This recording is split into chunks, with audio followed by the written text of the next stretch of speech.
good to see everyone. As a reminder, as we've taken to doing at the beginning of our sessions together, for those who may not know, the City of Raleigh Bicycle Pedestrian Advisory Commission is an all-volunteer commission, and we are grateful to be here as appointed by our colleagues on City Council to work with our colleagues on city staff, of course, members of the community, and working with each other to advance improvements in our active transportation infrastructure. And I see we have a commissioner, I believe, making his way in right now, which is excellent timing.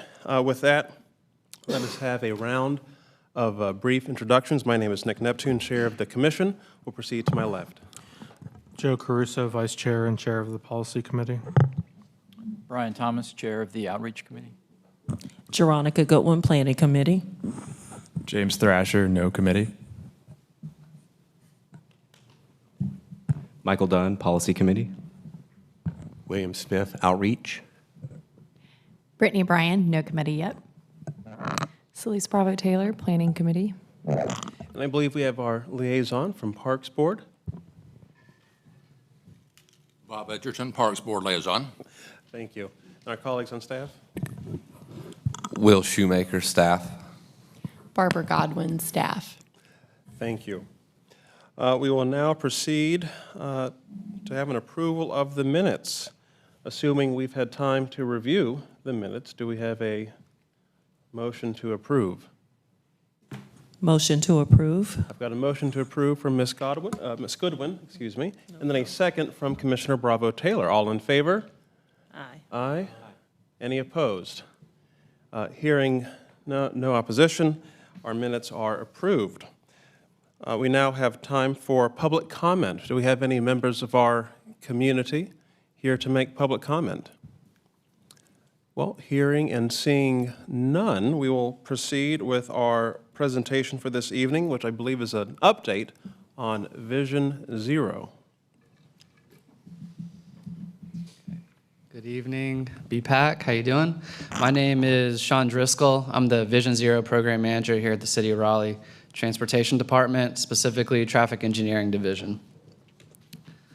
This is the agenda. I have 30 slides. I'm going to go through them quickly. Do your best to hold your questions to the end, and I'll stay here as long as we need to answer all of them. But I'll define what Vision Zero is, our program responsibilities, highlight some maps and statistics, show some examples of some projects we're doing, as well as what we're planning for in the future. So what is Vision Zero for anyone new? It's the goal to reduce and eliminate fatalities and serious injuries within our transportation network. So we use some guiding principles. Some of those include safety is everyone's responsibility, protecting human lives takes priority over other transportation safety roadway objectives, and then transportation systems should be designed so mistakes are not fatal. So we're not trying to prevent crashes, we just don't want crashes to end in serious injury and fatality.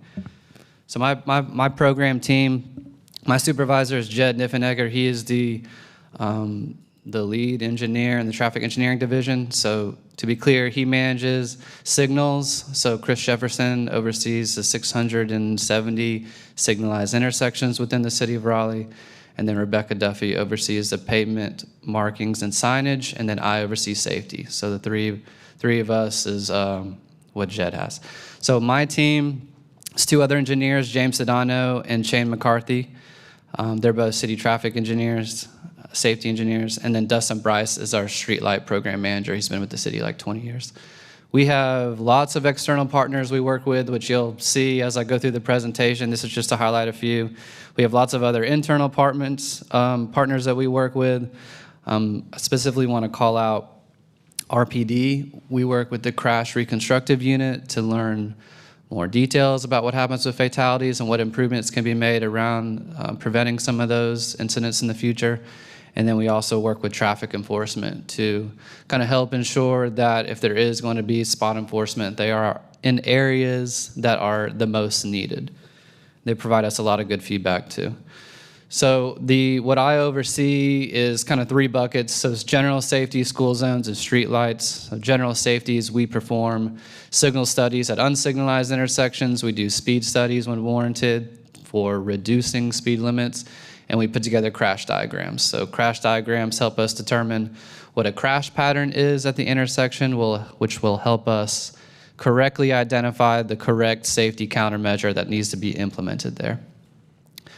We work with all the schools around the city, so school zones and school areas.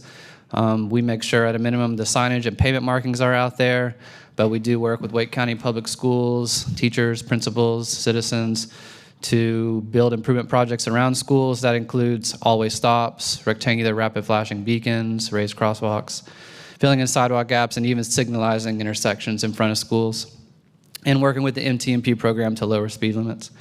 The streetlight program, I'll touch on more. So for general safety, Raleigh is unique in that many of the kind of high corridor, high volume, high speed roadways are NCDOT owned and maintained. So your Western, New Bern, Saunders, Glenwood, Capitol, all the interstates, those are all NCDOT. So I say that to highlight the importance of the partnership we have with them and working together to ensuring we're building improvement projects not only on just city roads, but on state-owned and maintained roads, and identifying the locations that have the greatest need. So we have lots of projects going on, but since the implementation of the Vision Zero program, we've worked with NCDOT to get about $11 million of projects funded at 35 locations.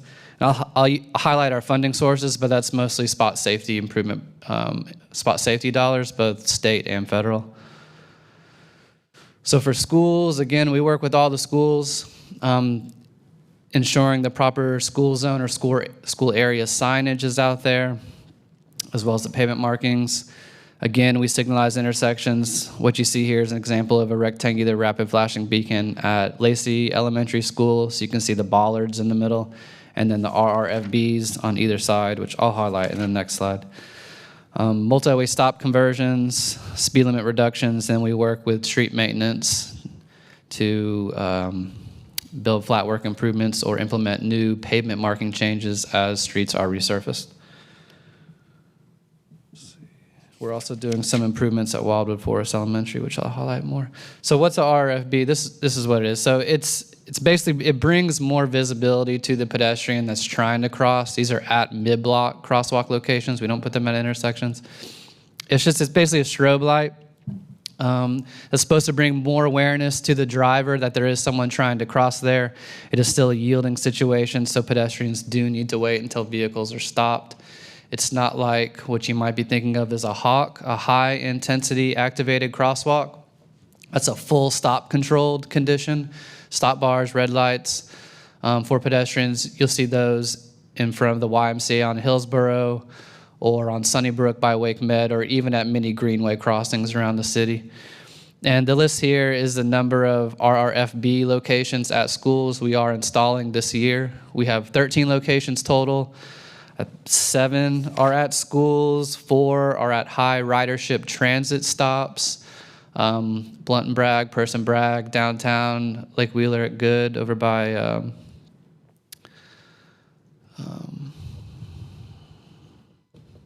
Healing transition. yes, sir.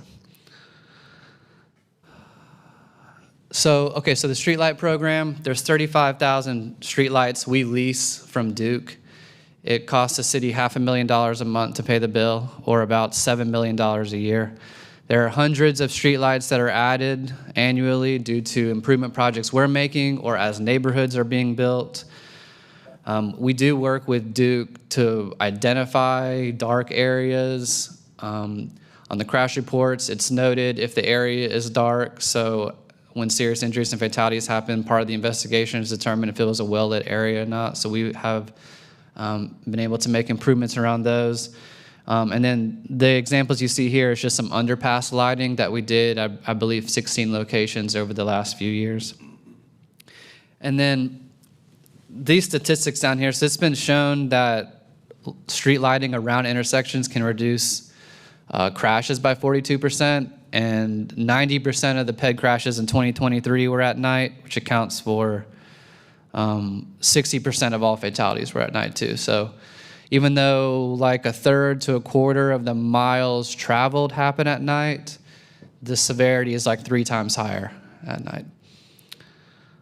Okay, so I got a bunch of maps to show you. This is a sum of 2021 through 2024. It's 184 fatalities total, and it shows all the locations. Some statistics from these is every year, between a quarter and a third are pedestrians. Doesn't matter what the total is. 46 of the fatalities were drivers, so that means a little over half were bystanders or passengers. And then 51% of the fatalities were people who identified as black.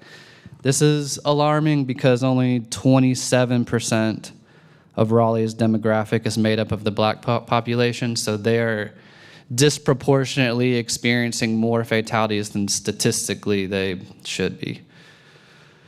So current conditions, what happened last year, and I'm sure you're wondering kind of what the totals were. So in 21, we had 38, 22 was a little bit of anomaly at 64, 41 and 23, 40 last year, and then right now we've already had 12 this year, so we're on total to average about another 40.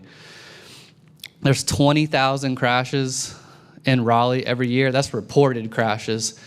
And of those 20,000, like 200 to 300 are serious injury level, and then these like 40 or so are the fatalities. So kind of the goal of my program is trying to reduce that 250 to 300 crashes a year that result in life-altering injuries or fatalities.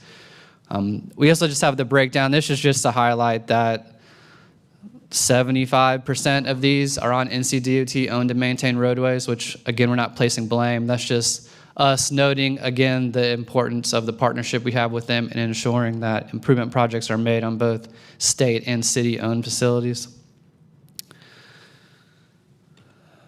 Okay, so these next two slides is answering how do we identify projects and how do we get them funded. So primarily, we've been using the NCDOT's potentially hazardous location list, as well as some of those other maps I've shown you, which we've mapped all the fatality locations. High-profile crashes, we get hundreds of citizen requests a year that result in signal studies and speed studies and crash diagrams, but some of those do warrant or lead to projects. And then lots of media inquiries as well. So we try to prioritize our resources, again, on the locations that are gonna have the greatest impact. And we work, just to reiterate, like pretty closely around schools because that's our vulnerable user, our vulnerable population. These are the funding sources we've been able to utilize over the last few years. So the top left is that $11 million or so we got funded through NCDOT. They are going to be delivering about $6 to $7 million of those projects. My group's in the process of bringing 6 municipal agreements to council to design and construct about $3.5 million of improvements, which I'll highlight later on in the presentation. My program gets about $500,000 a year for funding. There's other CIP and bond projects that we ensure have high visibility crosswalks, ADA compliant ramps, leading pedestrian intervals, accessible pedestrian signals, all those like key improvements to ensure safety is being considered and being included as part of all new construction projects the city is implementing. And then we have our operational funds as well for all the different disciplines there that you can see. We partner with street maintenance quite a bit, again, as they resurface projects and as they build flat work. They're installing like 400 ramps this year, or replacing 400 ramps this year. So they get really good costs on some of that. We can contribute, identify the need, and they can help us get that delivery done faster. So I presented not long ago to the Transportation and Transit Committee because they wanted to know the top 10 vehicular dangerous intersections and top 10 bike and ped. So I'm going to share the bike and ped with you. So I have 12 locations here. I'm not going to go through each one in detail, but I will point out the status of each so you can see which ones are in design or in construction or have funding basically allocated to it. So everything you see on this list besides number 3. And then number 5 is an example of one of the projects we presented to council that they approved for a budget note for additional funding. And then similar on this next side, the ones that are in project development, we are applying for spot safety funding this quarter, with NCDOT, that submission is quarterly.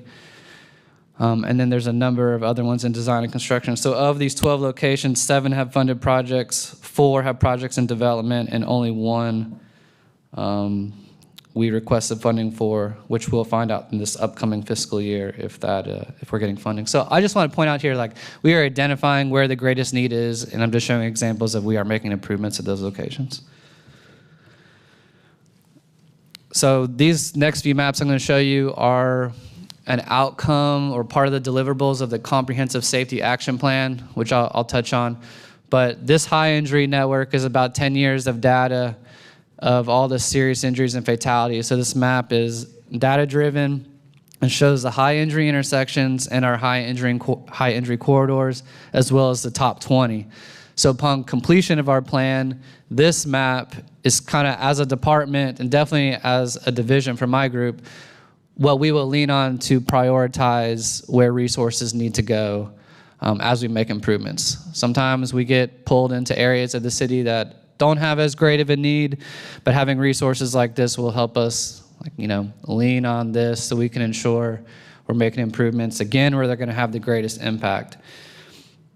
And to point out, so 68% of the fatalities and serious injury crashes occurred on 13% of the roadways. Those 13% of the roadways are your interstate, Glenwood, Capitol, New Bern, Western, all the big corridors that intuitively you would expect that because they're high volume, high speed, large roadways. This is just a zoomed in version of District C, which is in part of our historically disadvantaged area of Raleigh. And I know that last map is hard to read, so I'm just trying to zoom in. And you can kind of see some of the streets that we've called out and some of the intersections. So upon completion of our plan at the end of the year, there'll be a number of projects, engineering recommendations that will be driven from these maps that we plan on applying for implementation funding next year, which I'll highlight. So we also developed a high-risk network. This is not data-driven at all. These are just a number of variables we as engineers felt like needed to be mapped out to determine where there could be the greatest risk across the city. Much of the risk network overlaps the high injury network as you would expect, but there are corridors that don't. So those that don't, is there something we can learn why they don't have crash histories, or is it inevitable before there is a crash problem here and it's our proactive approach to get ahead of making improvements along corridors before we have crash histories? So just an example of a project, Edwards Mill at Wade, second worst intersection in Raleigh, 35th in the state. What do? We pull a crash diagram, which is literally pulling every single crash report for the last 5 years for vehicular and 10 years for pedestrians. At an intersection this large and at a Treywick at New Bern, you can have hundreds of crash reports. It's very meticulous put together. You look for patterns, and what we found here is left turn saying roadway crashes and running on red. So what do? For red light running, we install protective back plates, and for the left turn saying roadway crashes, we implement protected left turns. All right, what's a protected left turn? So there's a permissive and protected. So permissive is more of your yielding situation to turn left. You got a green ball or a yellow arrow. And on some corridors, like a Forestville, oncoming traffic could be going 50. You might have to go across 4 lanes of traffic or more. It's kind of a dangerous situation to have a permissive approach, putting all that onus on the driver. So where we can, and as we make improvements, we make those protected phases. So not only is it safer for the driver, you get your own phase to move left across the intersection, but the permissive situation also results in a number of pedestrians getting hit in crosswalks. So you as a driver are so focused on yielding to vehicles to turn left, you start making your left turn, and then all of a sudden there's a ped in the crosswalk. It's happened at Wilmington at Chapanoke a number of times, and again, that's why we make these types of improvements. So this is a project that was funded through NCDOT. So outside that, for the PED infrastructure, installing RFBs at the free flow ramps right there, and then installing PED heads at the crossings of the ramps that are part of the signalized intersection. Other improvement projects we've done is the downtown PED Phase 1. So that reduced the speed limit in this core you see to 25 miles per hour. It implemented leading pedestrian intervals at all intersections. It installed no right turn on reds at all intersections. And we removed almost all but one dual left turn, which is dangerous because that second car can't see the ped. So this has been very well received. We did a lot of the work in-house. NCDOT did over 100 signal plans they updated. We can see all the signage that's been installed. And thus far, we've already seen a reduction in crashes in our downtown core, which has been great. So phase 2 is to install 13 raised crosswalks at existing mid-block crosswalks downtown. We're also going to install 23 curb extensions, both around mid-block crosswalks and as well as around some radii at intersection. So that tightening the radii forces the driver to make the turn slower and also shortens the crosswalk distance for the pedestrian. What does a raised crosswalk look like? Well, we just did a couple on St. Mary's in front of Broughton High School as part of resurfacing. We observed student traffic at Broughton, and we measured over 1,000 kids crossing St. Mary's a day. You can see in this bottom picture, there's a pedestrian hybrid beacon there that has green lights, but like the kids weren't using it because it wasn't convenient. They were basically coming down these stairs where you see the car is in this picture, and they were just going right across. So as good engineers, we try to build improvements that are going to be used that accommodate real-time behaviors. So again, street resurfacing was able to build this raised crosswalk for us. We took into account all the stormwater infrastructure as well, and this will reduce crashes, but at a minimum will slow the traffic if a crash does happen. There's also nothing mechanical to rely on like an RRFB, and I don't have the chart, but the survivability of a pedestrian crash based on speed limit is exponential, very fast. Those 5 mile per hour difference between 25, 30, 35, and 40 make a big difference for survivability. So just a good example of them building improvements around schools, and these are what we expect the ones downtown to look like as well. But I'll add, we've also partnered with the arts department, and council has allocated some funding for some street art around these raised crosswalks as well, so it should look nice. Okay, so the comprehensive safety action plan that I mentioned was a $1 million study we got funded a couple years ago. That was as part of the bipartisan infrastructure bill. We got that awarded from FHWA. We got WSP under contract last May. We're about halfway through it. We just completed 5 in-person public meetings, 1 in each council district, and we had our online survey up for like 6 months, in which we received over 1,200 responses and over 3,000 comments, so a really good sample size. Moving forward, we're going to take that high injury network, high risk network, create projects, but there's also an emergency response piece of that study, as well as a safe routes to school piece. Part of the safe systems approach is more than just building roads, building infrastructure. It's how fast can an ambulance get there? What's the quality of service when they arrive on site? How fast can they get to a hospital? What's the service at the hospital? You know, like kind of the whole full circle, more than just a crash, but everything that happens before and after. So I'm learning a lot, but we're working with Wake County EMS, Raleigh Fire, and then Raleigh RPD to kind of solicit their feedback and get a better understanding so we can report like what they need to make their life better.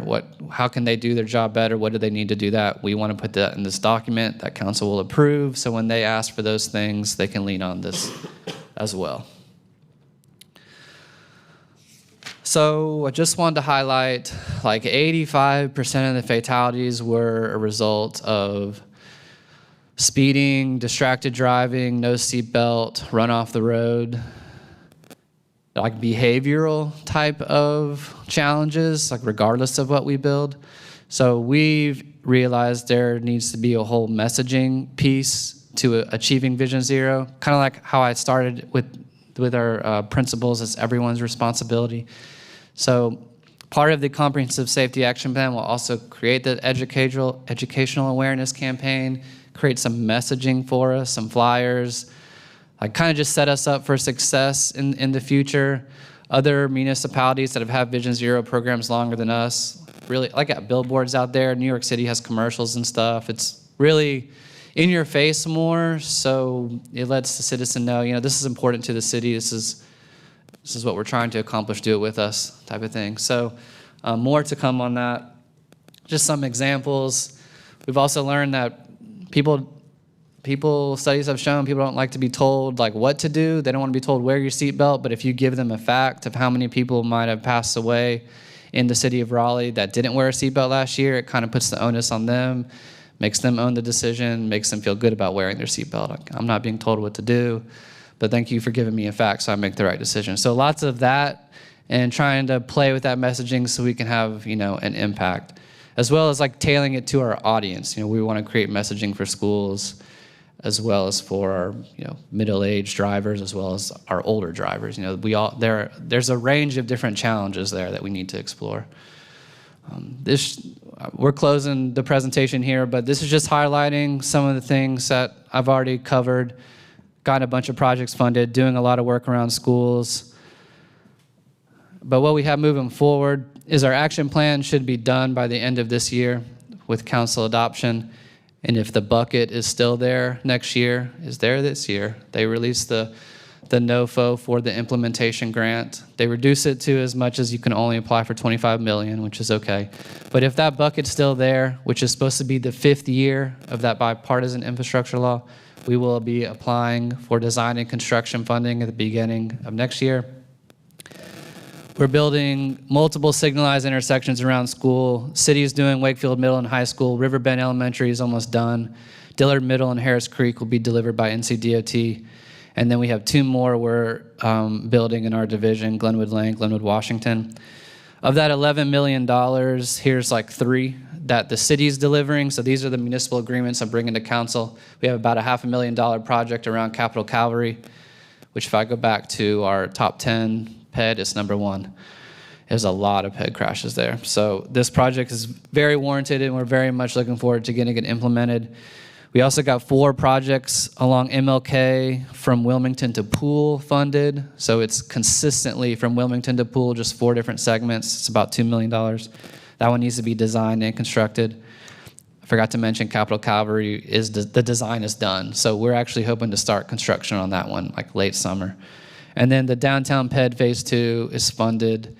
Again, we hope to start design on that with anticipation to start construction probably next year.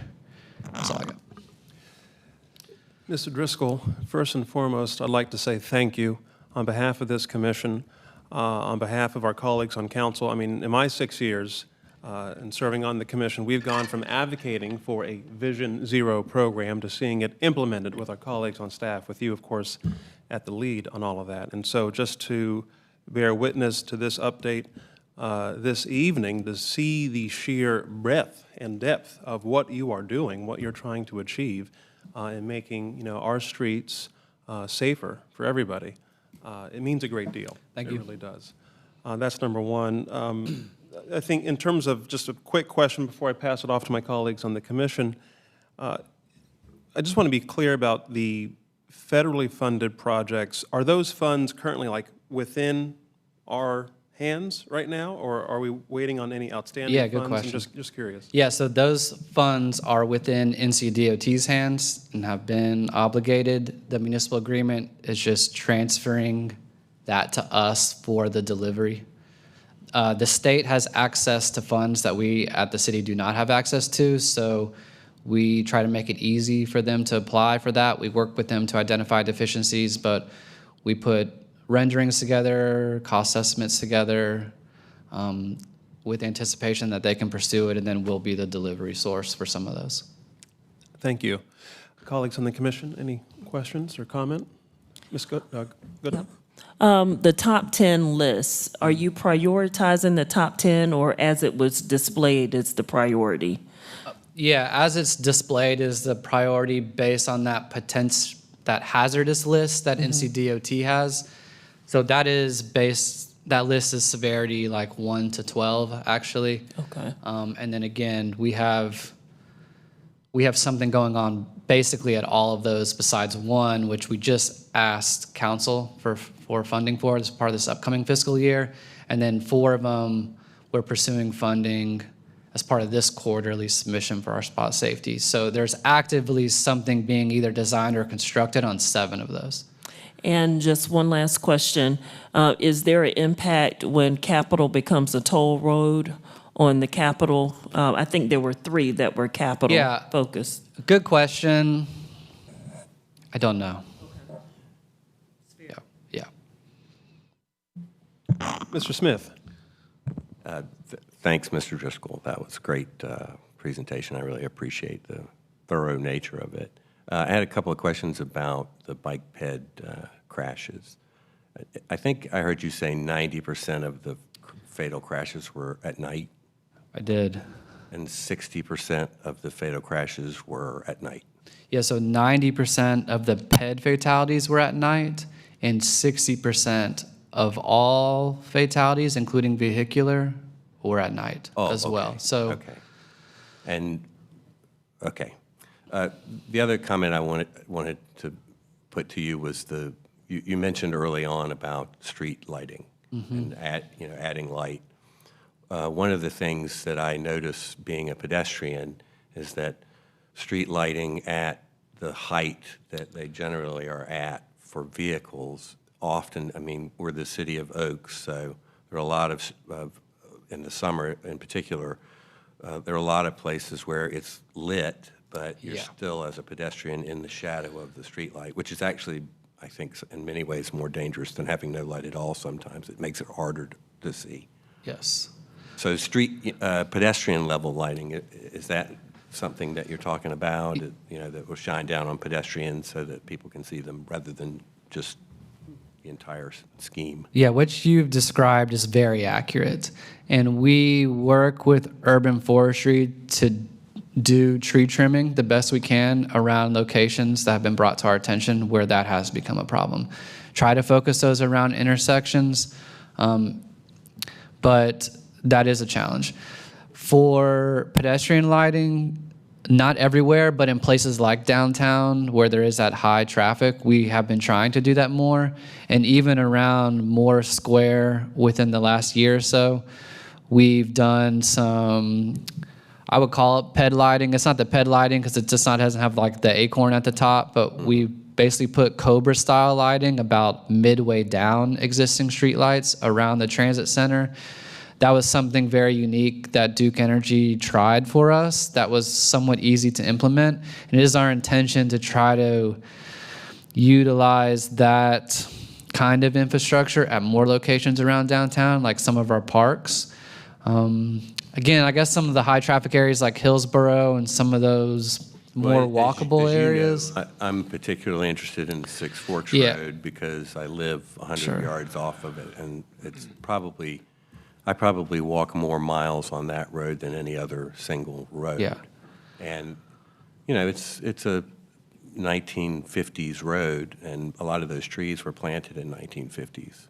So it's, there are many places where you're in the dark, even though there's good street lighting. Yeah, if you brought a specific section to our location, we would not only look at coverage, like does street trimming need to happen, but we'd also look at spacing of the existing lights, which could change over time. I actually, don't want the trees trimmed. I want some lights brought down Yeah. to human scale. That makes sense. Instead of vehicle scale. And it's much worse in the summer, like you mentioned, compared to the winter. Yeah.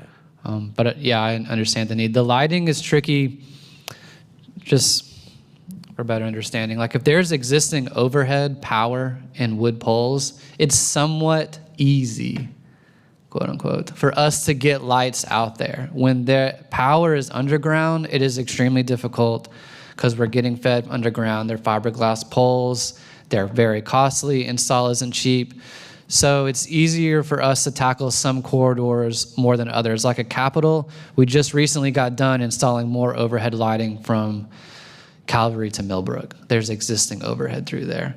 But in some but other Silver corridors, Springs, it's more challenging. Six Forks is in the process of being renovated. Right. So that would be a good time to talk about the human scale lighting. Gotcha. when all that's being redone. I know a lot of trees are coming out too, so that'll probably solve some of that problem. And I take it that pedestrians and cyclists will be a little further away from the road surface. I can't speak to what the streetlight plan is for that project, but we can definitely relay your request to the project engineer and can get back with you and show you the design that's planned for Six Forks for streetlights. I appreciate it. Thank you. Thank you, Mr. Smith and Mr. Driscoll. Ms. Bryan? Thank you so much for this presentation. It's been super informative. Got a comment and two questions. My comment is that I love the new raised crosswalk at St. Mary's. I drive that daily, and I walk past it almost daily too, and it's made a huge difference. Right. Just from a driver's perspective, it's so much more visible. It's great. Clarifying and following up on Mr. Neptune's question about the federal funding, you mentioned the state has it, so it's just a matter of when, if it gets transferred back to the city. Is that for all of the projects that you just showed, or is that only for ones that are in process currently? I did not show all $11 million worth of projects as part of this presentation. I highlighted the 3 that the city are going to deliver, but the other examples I gave, okay, so man, it's a gamut of funding on everything I just kind of laid out. Like the Harris Creek elementary signal and the Dillard middle signal are both NCDOT spot safety, for example. The Wakefield signal and the Riverbend signal were City of Raleigh funded, that we get funds from council to install signals.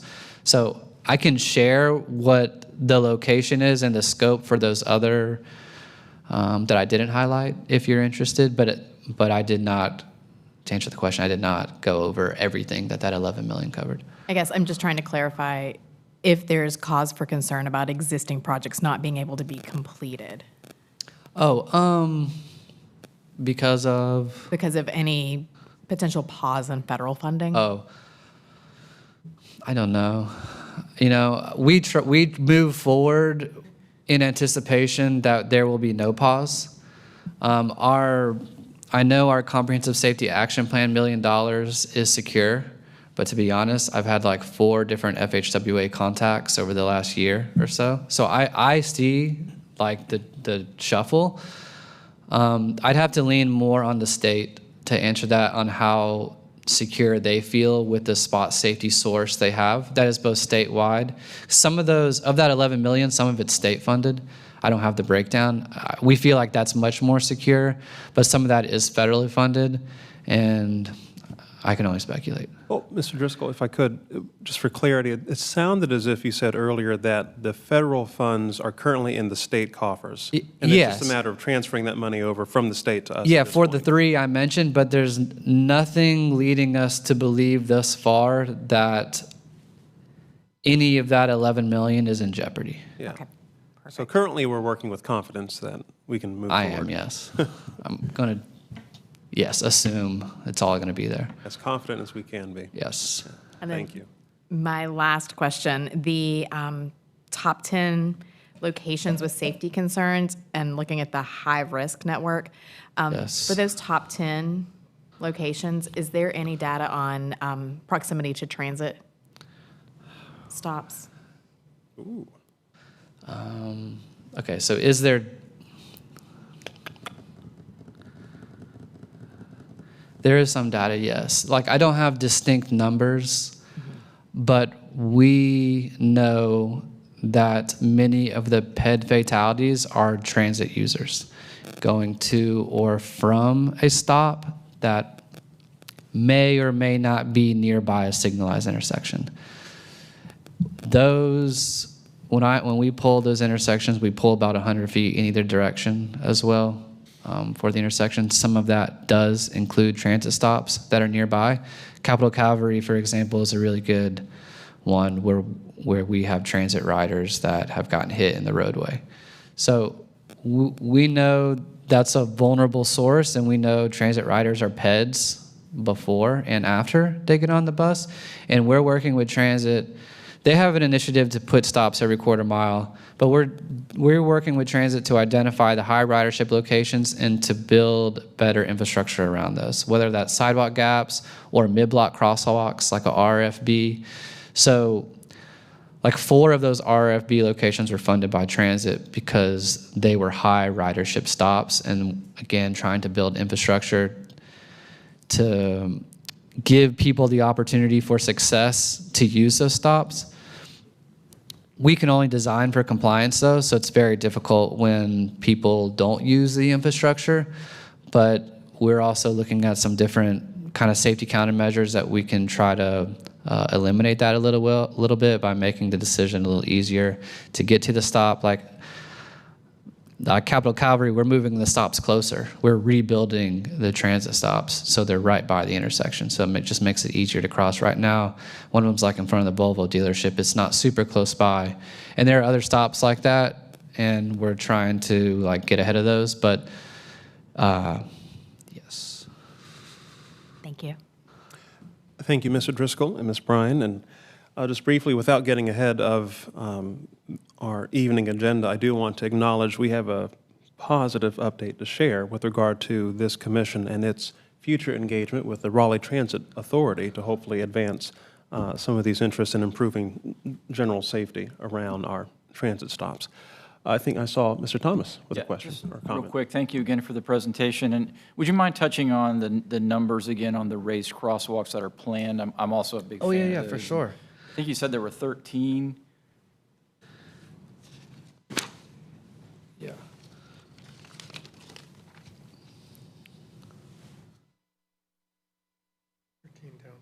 They're all going to be downtown, is that right? They are, and they're shown on this map, which I can provide a clear version. But yes, they're all at existing mid-block locations. And then it also includes like 23 or so bump outs. So what that will do is help better enforce city code, which restricts parking within 12 feet of a crosswalk. And so that will also be like street art as well. Right. Yeah. And are these all currently funded as part of the phase 2 of the downtown pedestrian safety project? Yes, it's funded. Okay. And can we expect to see implementation over the next 12 months, 24 months? What's the rough time frame there?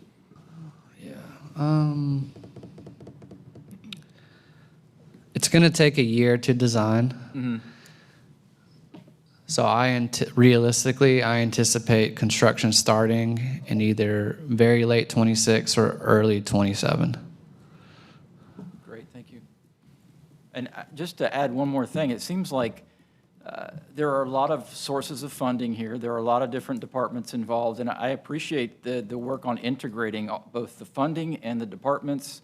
I feel like maybe the other areas of the city could learn a lesson there in how we're managing this and, you know, using or bringing together multiple departments and funding sources to, you know, work towards the same ends, which is how the public sees it, right? Mm-hmm. So, Yes, thank you. appreciate that. I appreciate that note, Mr. Thomas. Mr. Caruso. Thank you. Yeah, I have a few questions. As far as the implementation grant for for the federal grant, $25 million, are there specific projects in mind that staff has already identified, or is that still sort of TBD with the full report? It's still TBD. Those recommendations will be made toward the end of the year, closer to completion, and I'll be happy to come back and like highlight those. But intuitively, we want to tackle some corridors, like we're tackling MLK for $2 million, and we're going over like 10 or 12 intersections.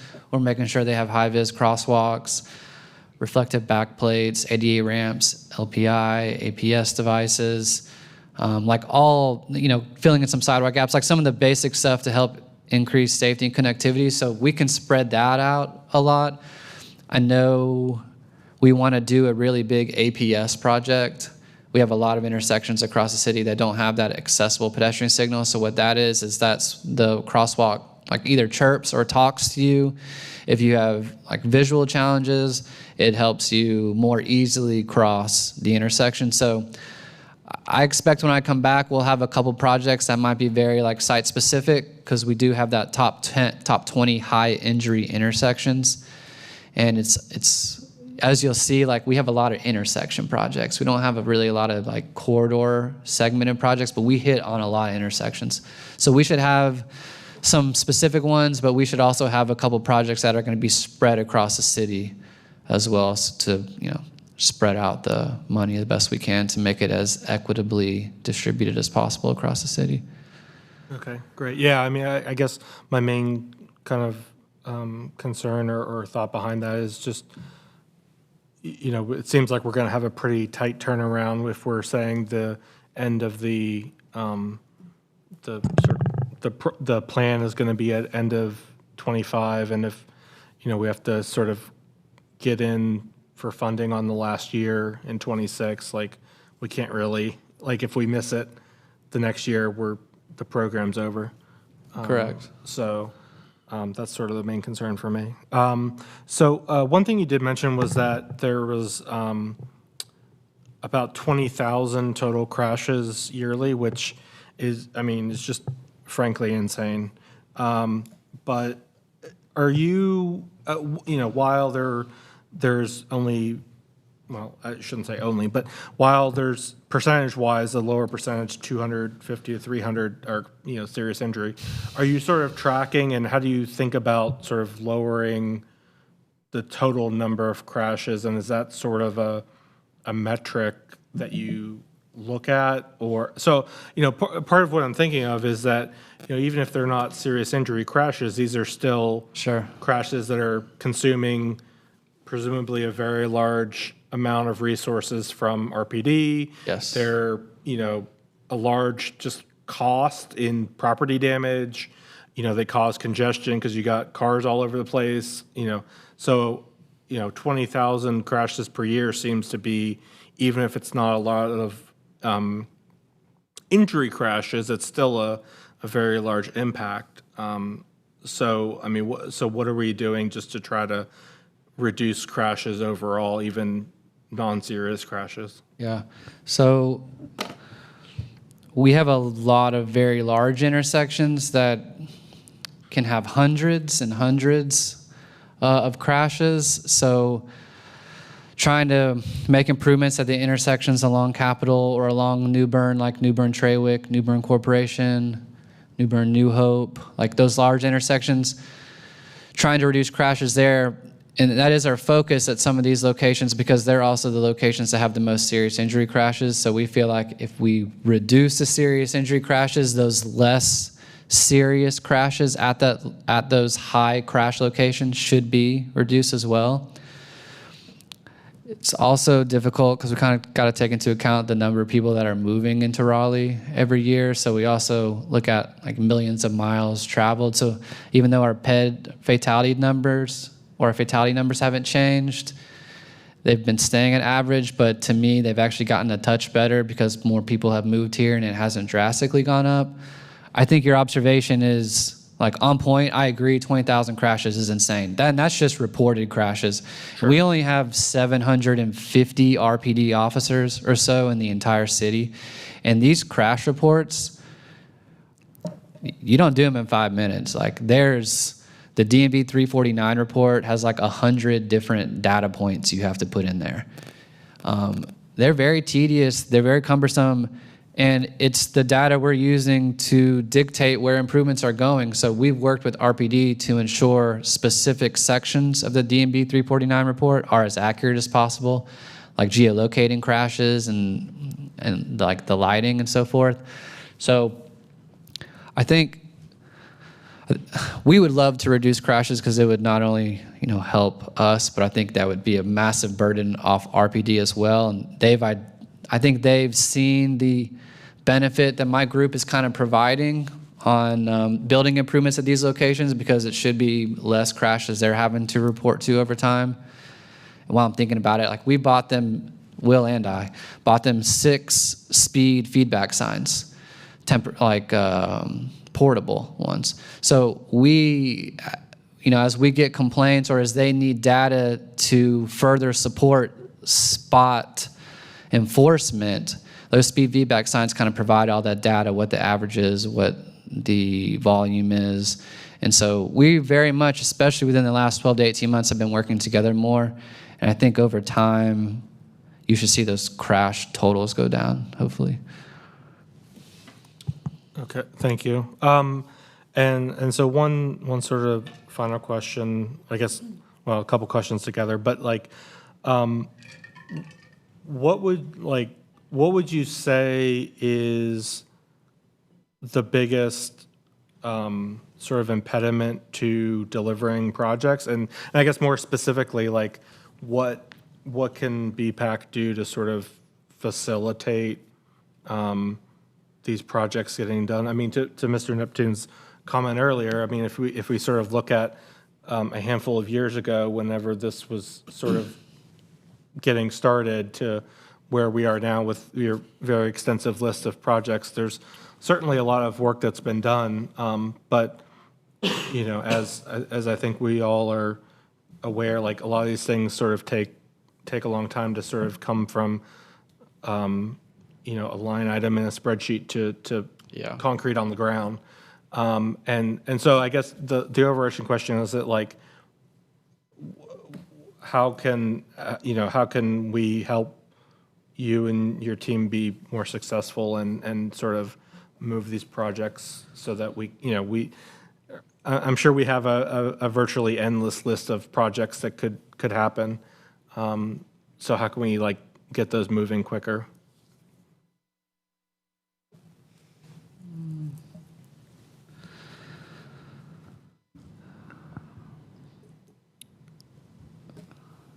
Let me think about it. It's a very nice gesture, Sure. and I want to have, let me give you the correct response instead of trying to think about it right now, because I can think of a few ways, which I know your support in itself is more than enough. Advocating for resources for us is more than enough.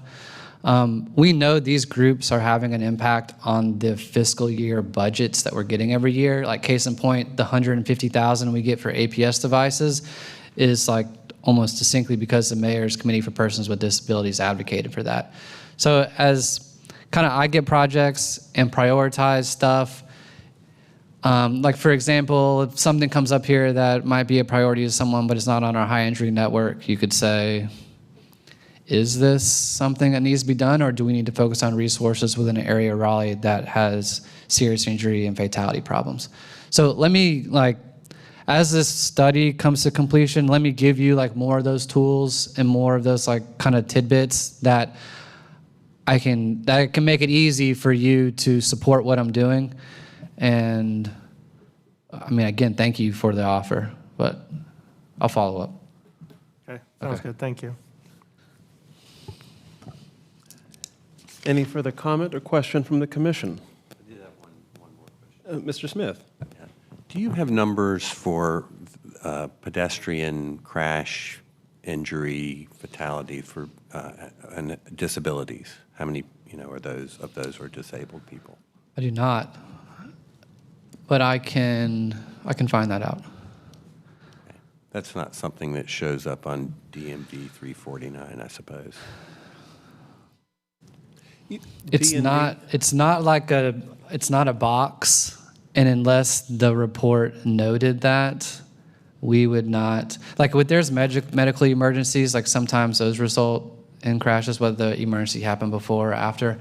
But I'm trying to think back, and I don't know if I've ever read a crash diagram that highlighted someone had a challenge unless it was specifically like called out in the description written by the officer. I don't think that is information that's provided on the report.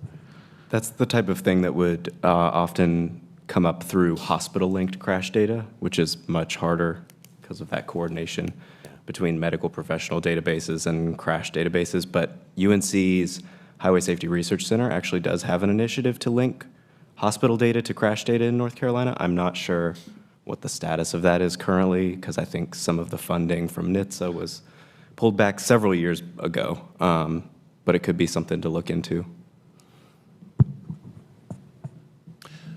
Thank you. Before we wrap up, I did have a just quick comment and question. I really appreciated the attention with the nature of this work to historically disadvantaged communities, in addition to the attention to our school zones.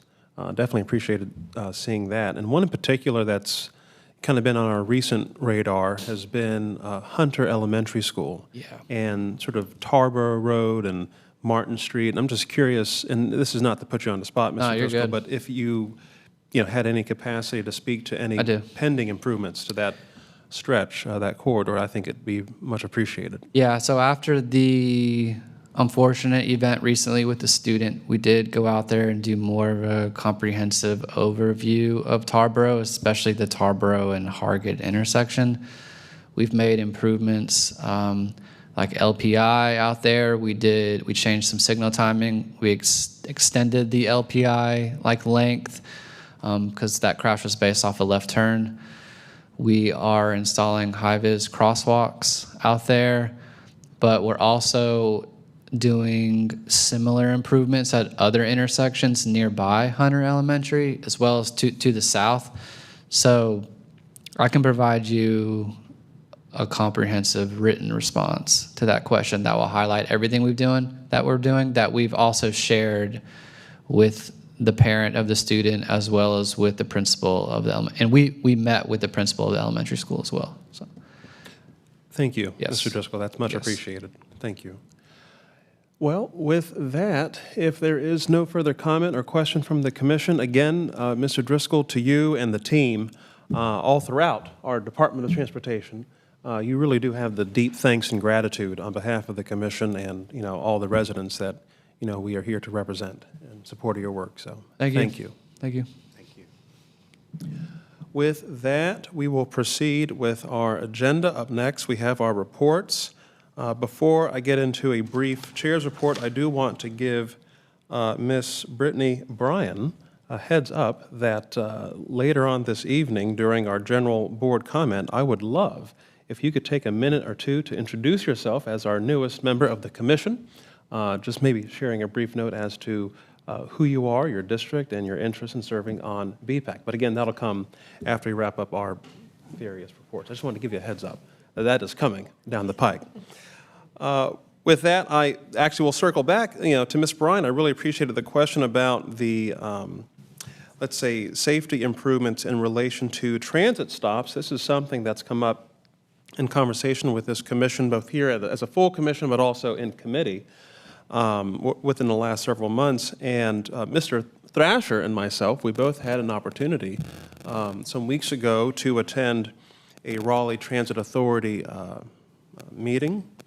board meeting, and in conversation with the authority and with the chair, Jen Truman, we were able to affirm a mutual interest in having a liaison from our Bicycle Pedestrian Advisory Commission to the Raleigh Transit Authority, and sort of with a specific interest in what we're doing to improve safety around our transit stops, especially now, given that, as a city, we are looking to make pretty substantial investments, right? Whether it's BRT or our transit program more broadly, that whole system will be expanding significantly in the years to come. So having that formal relationship, I think that it's just good to know that both the authority and this commission, we both appreciate that, and I suspect we will kind of formalize that during our retreat next month, which we'll discuss a little bit later. But with that, I'll wrap up my chair's report and I'll proceed to Planning Committee, which. No pending items. Thank you, Ms. Bravo No Taylor. pending items. Thank you. No pending items. I think Ms. Bravo Taylor will serve as our de facto chair at the moment for Planning Committee. Thank you, Ms. Bravo Taylor, for your leadership and your service. Up next, how about Policy Committee? Yeah, we have two pending items, and we should, plan is to finish out the clean transportation letter of support our next meeting, which will be next Tuesday afternoon. Is that tomorrow? Is it Oh, tomorrow afternoon? is it? I think it's tomorrow afternoon. Okay, just kidding. Tomorrow afternoon. Looking forward to seeing you. Yes, I need to look at my calendar more often. Thank you, Mr. Crusoe. Is that all from Policy Committee? That is it. Love it. And up next, Outreach Committee. Yeah, we met earlier this month. We have two pending items. One is outreach for the micromobility program, kind of update, refresh. And to be honest, other than sharing kind of the survey through online and social channels, I'm not sure what other outreach maybe the micromobility program manager is looking for, but I would be happy to entertain any input there. But If I may, yeah. I think exactly what you just said, Mr. Thomas, is just continuing to create awareness around some of the recent updates to our scooter parking compliance resources, which there is a very detailed memo about in your staff report, would be very helpful to staff. Thank you. thank you. And the second item was a review of the City of Indianapolis's community-powered infrastructure program. This originally came to my attention back in the fall, and I've been trying to set up a meeting with staff in Indianapolis. They've had some long-term absences there, but I am excited to announce that I have a meeting with them this coming Wednesday, so this week, to discuss their community-powered infrastructure program and what it looks like, how it got started, how it works, and what we might be able to learn from or potentially even implement here in the city of Raleigh. Well, that is a great update from our very active yeah. outreach and education It's a committee. pleasure and a privilege. Thank you, Mr. Thomas. And before we get to, I think, a question from Mr. Caruso or comment, I do want to acknowledge with regard to the micro-mobility educational piece, I think it could be helpful for the commission to know and understand that at a high level, we are in the midst of reviewing all these, I think, surveys that have come back from folks with regard to our bicycle, our e-bike, not the e-bike program, but the Cardinal Bike Share program. Thank you, Ms. Godwin. And I think that our colleagues on staff are working to develop a new RFP, if I'm not mistaken, so that we can effectively, moving forward, work to, improve the system based on all that feedback. So just, I think, in other words, just to keep it at a high level here, and again, I think we've got colleagues who can correct me if I'm mistaken. I think folks on this commission and our colleagues on staff are well aware that we have a system that we put in place back in 2019, and it has been heavily enjoyed and heavily utilized, and here we are 5, 6 years later. I think folks realize it is now time to reevaluate, what sort of system and program we want to have in place in terms of on the ground moving forward. And so because of all the feedback we have received over the last few months, we're now working to move forward, right, with identifying a new partner potentially and, making those investments to improve the system broadly. So, if ever a question comes up, because, at the end of the day, we all serve as, sources of education and information for our colleagues out in the public with regard to what we're doing as a city to improve our infrastructure and our services. If that question comes up to you as a member of the commission, just know that you can respond with saying, oh, the commission recognizes that we have a system that is certainly due for improvement. And in fact, our colleagues on staff are also well aware and have just finished a survey. They're working through those next steps as we speak. So, just bear with us as we work together to make those necessary improvements. And I guess, Ms. Godwin, are there any highlights you would like to share with us from the scooter parking compliance tools memo that we have here? So many thanks to Hannah Dos Santos for compiling this information. This isn't new information. She presented a summarized version of what you have at, I think, the February BPAC meeting. So really it just highlights the newest feature on our See-Click Fix website that allows people to report scooter parking issues as they come across them in the public right-of-way. The reports that are submitted through See-Click Fix allow for a direct link to our scooter operators and a direct response between the public and the operators so that those issues can be documented and then directly received by the operators who are able to go out and move those devices. It's also helping us track where those problem areas are continuously popping up.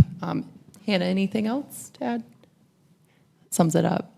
Thank you, Ms. Godwin. Now, before we proceed to staff reports, I think Mr. Caruso had a brief comment or question. Yeah, I was just going back to, just so there's no confusion, and in my defense, I guess, Policy Committee normally meets it does meet on the fourth Tuesday, just so everyone's clear, and because the 1st of April was a Tuesday, it's one of the weird months where the 3rd and 4th thing are the same week, so just so everyone's clear, the policy normally is the following week after the commission meeting on the 4th, but not this month. Well, we appreciate that note of clarification. Certainly, this commission has always had great faith in Mr. Caruso and his capacity to manage his calendar, to manage the policy committee, and of course, his service as vice chair of this commission. So I think that confidence it remains solid. With that, we can transition to staff reports. Yes, thank you. So in addition to the items highlighted in your staff report memo, I did want to highlight that next week is May, and May is Bike Month, as you all are very aware. So there's a slate of events happening. I'm sure many of you are involved in them, but just wanted to highlight, if you go to raleighnc.gov and search Bike Month, it'll take you to our dedicated page for Bike Month and the list of events that are happening.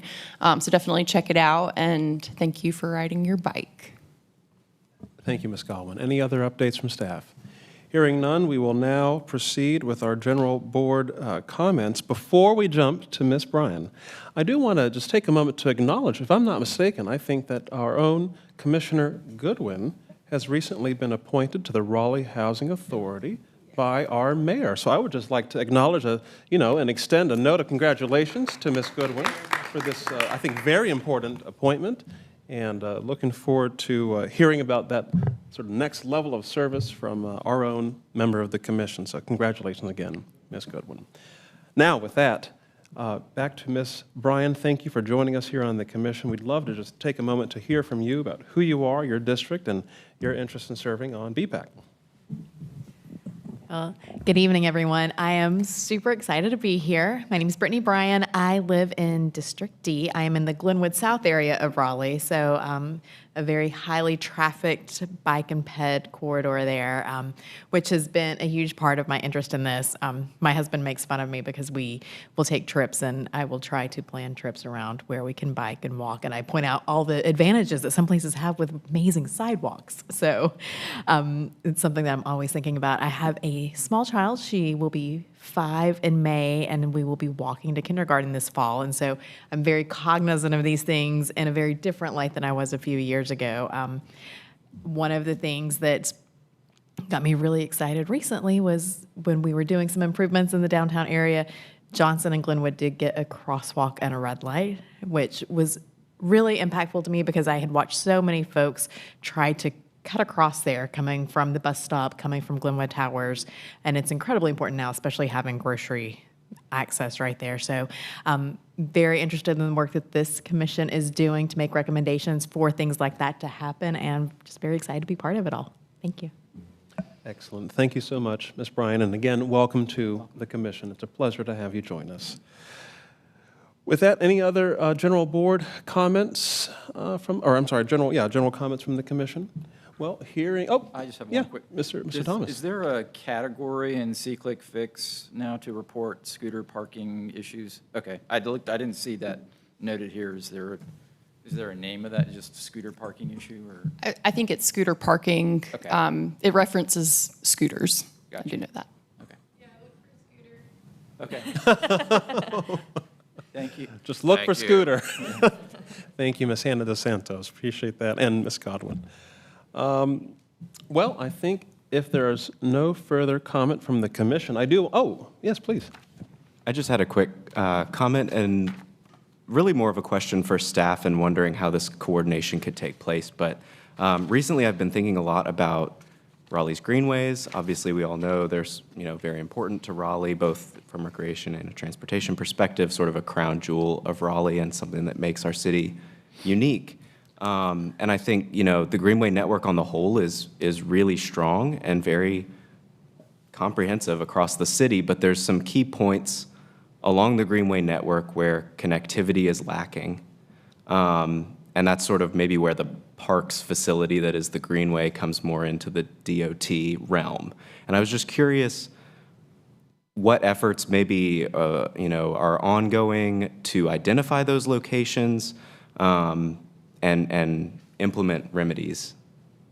I love this question, and I wonder if, before we go to staff, if our colleague on the commission who serves as our liaison, we have a couple liaisons to the Greenway Committee with the Parks Board. I wonder if Ms. Bravo Taylor has a brief response you'd like to offer. So yes, we are all aware of some of the Greenway connectivity issues.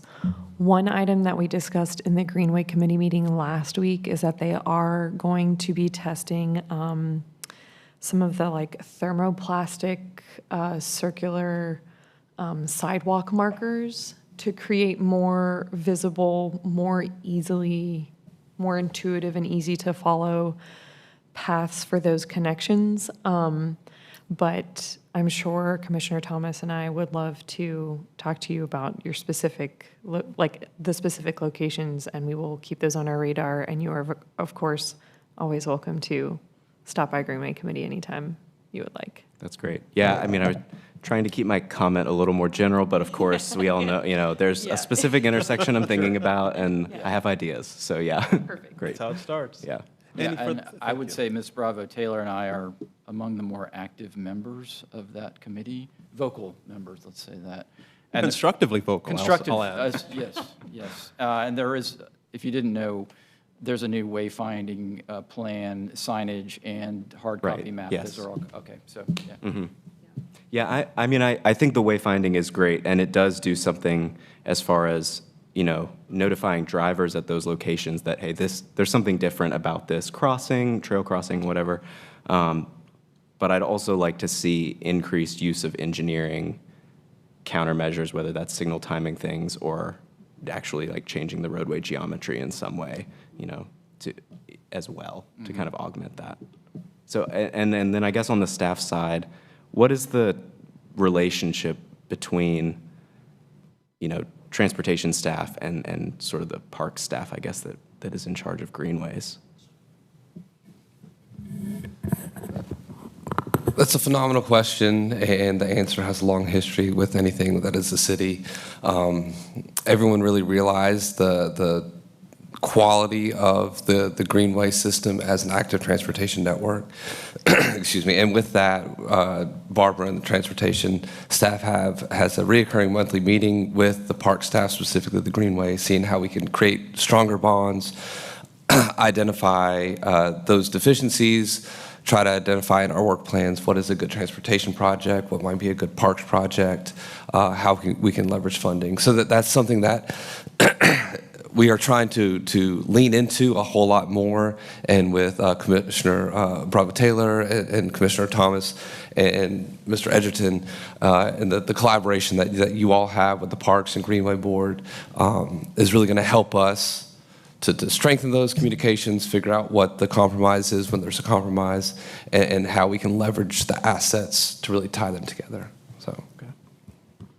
I would just add, with our active mobility plan update that's very active right now in the process, Greenway connections that are on street are certainly going to be a big factor in our updated list of prioritized projects. That's great to hear. Yeah, that was my follow-up is there any sort of understanding in the data of how many of these locations we have, where they are. So I'm very glad to hear that. Yeah, thanks. Well, thank you, Mr. Dunn, for that excellent question and the ensuing conversation. And as it happens, this is a nice segue into a question that I had for our colleagues from the Greenway Committee, but I think specifically Ms. Bravo Taylor. I understand that we have a sort of newly formed advocacy cohort, the Friends of Raleigh's Greenways, the Frogs, if I'm not mistaken. And I believe over the last month, they've had a bit of a campaign, a scavenger hunt campaign, where you can, in fact, find frogs out in the wild off the Greenway system. And I just wonder if Ms. Bravo Taylor could share a brief update on this scavenger hunt fun. Yes, I would love to. Thank you. We had a really, I would say, good turnout and engagement level for this first round of scavenger hunt with our frog friends. And we are looking to announce sort of our winners over the next week. We've actually, I think we posted it, but we've left them out for this week just for a little bit of extra fun. They're all sort of Kiwanis and East, if you want to go check them out.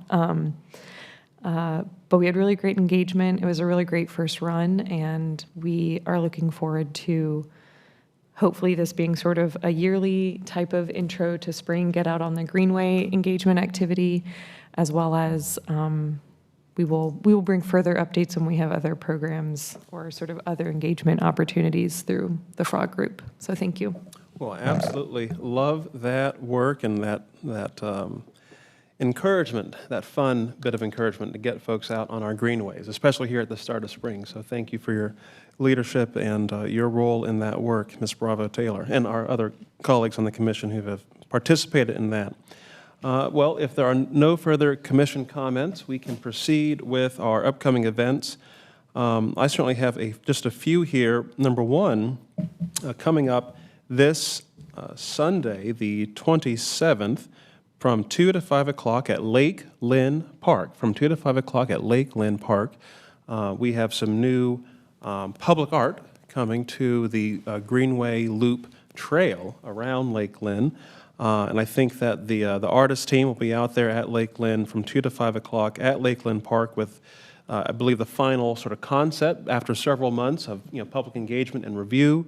And so for anybody who might be interested, who maybe either lives near or who just enjoys our greenways, and who might want to come out and participate, I understand that there should be some treats, some music, and maybe an opportunity to create your own sort of small sort of form of public art while you're out there reviewing the final concept for the Lakeland Public Art.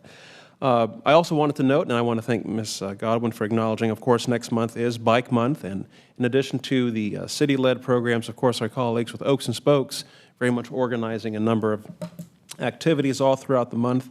I will, in fact, be leading a Bike Month book club on Thursday, May 29th, Diaries by the artist David Byrne. David Byrne of Talking Heads and many other, artistic projects, over the last several decades. As it happens, David Byrne has been a very active cyclist as he has traveled the country and the world just during his work.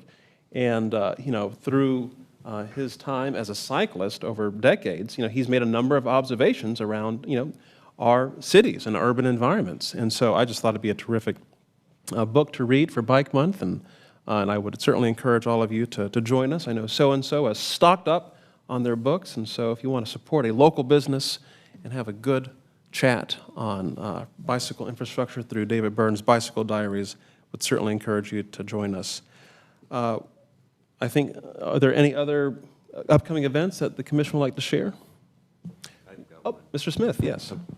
White Cane Day is October 15th, and there's a coalition of community groups, and the city of Raleigh is very involved in it. There'll be a march starting at the state legislature that morning and going to Art Space. And we'll be stopping by the Department of Transportation and making a little noise.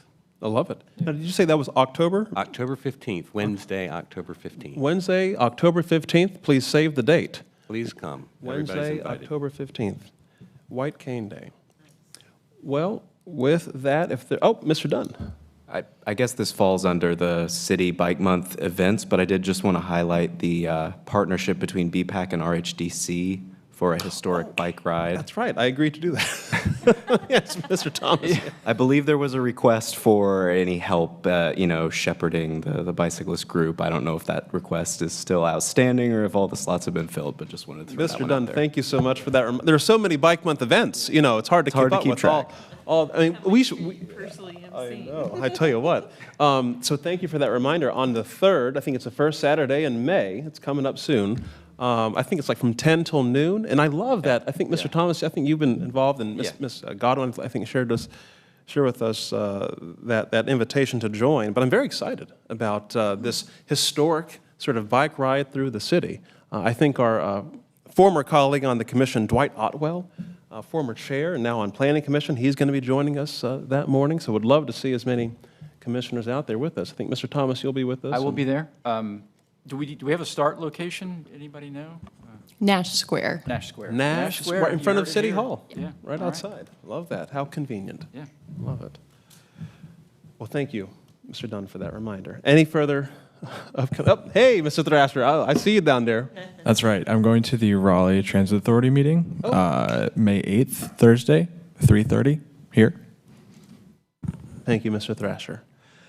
Any other upcoming events before we wrap up? And I should note that, this evening, during our agenda call earlier this month, we thought it would be appropriate to maintain a shorter, an abbreviated agenda for tonight, given that we have our 3-hour Bicycle Pedestrian Advisory Commission retreat this coming May, next month, and so we wanted to be mindful and respectful of your time.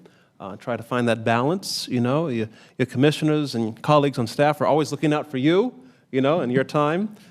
So with that, unless there's further comment, further upcoming events, I see our colleagues from Oaks and Spokes are back in the room. Any upcoming events you want to bring to our attention? I know we have a big Bike Month social. I think there's a big Bike Month social to kick things off at the Bend. I think, what is that? Is it on May 2nd? May 1st. May 1st, the very first day of May. We're going to kick off Bike Month on the first day of May. I think that's a Thursday. That's right. The Thursday. What was that? 5 o'clock, 6 o'clock? Somewhere around there. Yeah, just show up in the evening and have a good time with your fellow advocates in the cycling and the active transportation community at the Bend. Right there off of Morgan Street. It's a good crew of people. We love the Bend, so we'd love to see everybody out there. I mean, there's a lot of stuff happening for Bike Month, so just, look it up on all the various calendars. With that, let us confirm our next Bicycle Pedestrian Advisory Commission meeting, which will be our retreat. I want to thank Ms. Godwin and our colleagues on staff. I believe they shared a survey with the commission for dates, and as it happens, the 19th of May, Monday, May 19th, from 9 until noon is the date that came back with the most capacity for participation. So hopefully that will involve everybody here at the table. So I think we can confirm, unless there's objection, we can confirm Monday, May 19th, from 9 till noon. Now, I've been working with our colleague on staff to identify a location for our retreat. I've got a couple in mind. I will confirm those this week and report back to staff, and then we'll share that out with the commission and our colleagues in the public who may want to join us just to listen in or participate during public comment. So with that, I think we have reached the end of our commission meeting for the evening. If there is no objection, we are adjourned. Thank you.